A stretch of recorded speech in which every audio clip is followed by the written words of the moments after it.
저희가 준비한 8위 제목 그대로입니다. 4억 주식을 압류한 새엄마 박상아. 전두환 전 대통령의 손자 전우원 씨가 새엄마인 박상아 씨에게 4억 8천만 원 상당의 주식을 가압류당했습니다.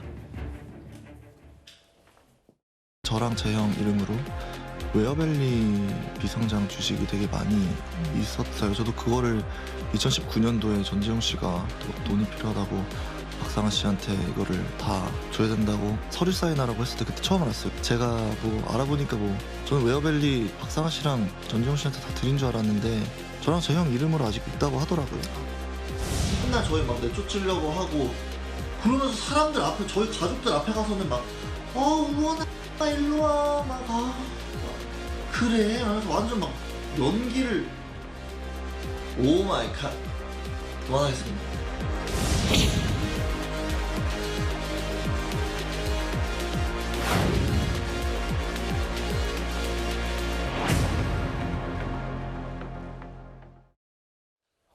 전두환 전 대통령 일가 집안 싸움 양상이 되는 건 아닌지 모르겠습니다. 전우원 씨 갖고 있는 웨어밸리 7%의 지분, 주식 지분을 가압류했다. 좀 더 쉽게 설명을 좀 부탁드릴게요. 네, 일단 전우원 씨는 전 대통령이 비자금 저수지로 웨어밸리라는 회사를 계속해서 지목해 왔는데요. 이 회사에 전우원 씨 명의로 7%의 주식 지분이 있다는 겁니다. 그리고 이 주식 명부상, 그런데 자신은 이 주식의 명부상 소유자, 그러니까 그냥 명의만 빌려준 것뿐이지 실질적으로 이 주식의 과연 권리라든가 배당금은 모두 아버지 전재용 씨가 가져갔다는 거예요. 예. 그렇게 얘기를 하고 있는 상황인데 지금 새엄마 박상아 씨가 이 전우원 씨가 보유하고 있는 7% 지분을 전우원 씨가 명의자로서 마음대로 팔거나 처분하지 못하도록 지금 묶어둔 상황인 겁니다. 가압류 신청 근거는요, 이 박상아 씨와 전우원 씨가 썼다고 알려지는 상환 약정서로 보이는데요.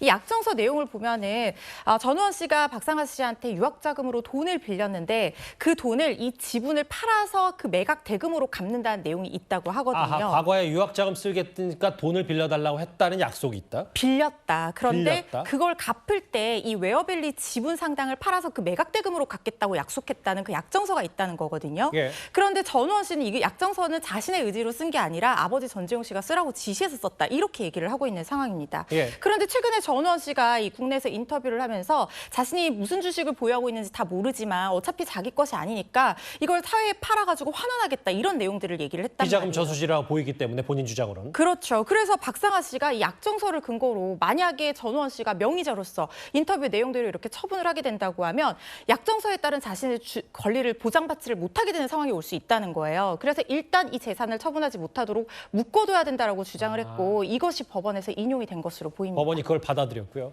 서정욱 변호사님, 이게 아까 허 변호사 말씀은 아버지가 쓰라고 쓴 거다 이거. 상환 약정서. 그런데 유학자금 4억 8천만 원 빌렸으니까 갚아라. 근데 아버지가 아니라 박상아 씨 측이 나선, 박상아, 새엄마가 나선 이유는 뭡니까?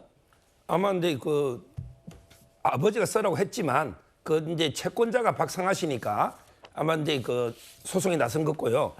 이게 제가 보기에 무효화되기는 어려운 게 두 가지를 따져봐야 되는데 첫째는 이제 아버지가 쓰라고 강요를 했다고 하더라고요. 예. 그럼 이게 강박에 의한 의사 표시가 되면 취소 여지가 있는데 근데 아버지가 그만큼 취소할 만큼 이렇게 강박을 행사했다는 현재 증거는 잘 안 보입니다. 예. 근데 아버지가 강요했다 이 정도고요.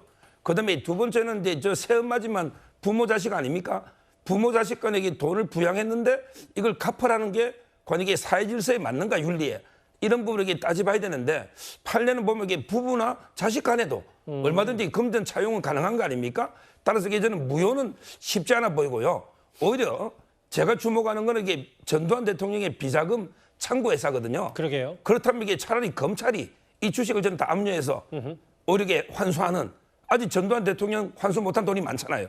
따라서 저는 우리 검찰이 한번 수사에 나서봐야 되는 게 아닌가 이런 생각이 들어요. 법적으로는 저 4억 8천만 원을 박상아 씨 쪽으로 가져갈 확률이 높다 이 말씀을 하셨는데 사실 박상아 씨가 전재용 씨의 결혼 이후에는 극도로 이제 언론 노출을 피했고 배우 출신이긴 합니다만 근데 이제 전반적으로 전우원 씨 때문에 이제 전두환 전 대통령 일가 얘기가 불거지니까 이제 본인도 전면에 나선다. 뭐 이렇게 받아들이면 되겠습니까?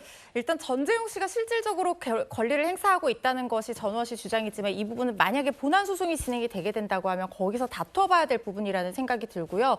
전재용 씨가 일단 자기 명의로는 아무런 재산이 없다. 그래서 뭐 황제 노역하기도 하고 그랬잖아요. 그래서 박상아 씨에게 또 일흥의 어떤 차명 재산을 지금 넣어둔 것이 아니냐 뭐 이런 얘기들도 나오고 있거든요. 그래서 만약에 전재용 씨와 전우원 씨가 이런 약정서를 썼다고 하면 결국에는 또 전재용 씨가 전면에 나서야 되는 상황이 되고 그런 문제가 더 복잡해질 수도 있습니다. 그래서 박상아 씨를 내세워서 또 이게 이 친모와 친자 관계가 아니고 어쨌든 새엄마 관계이기 때문에 이런 약정서의 어떤 효력 문제도 있고 해서 그런 부분까지 감안해서 새엄마를 인 박상아 씨를 전면에 내세운 것이 아닌가 하는 생각이 듭니다. 알겠습니다.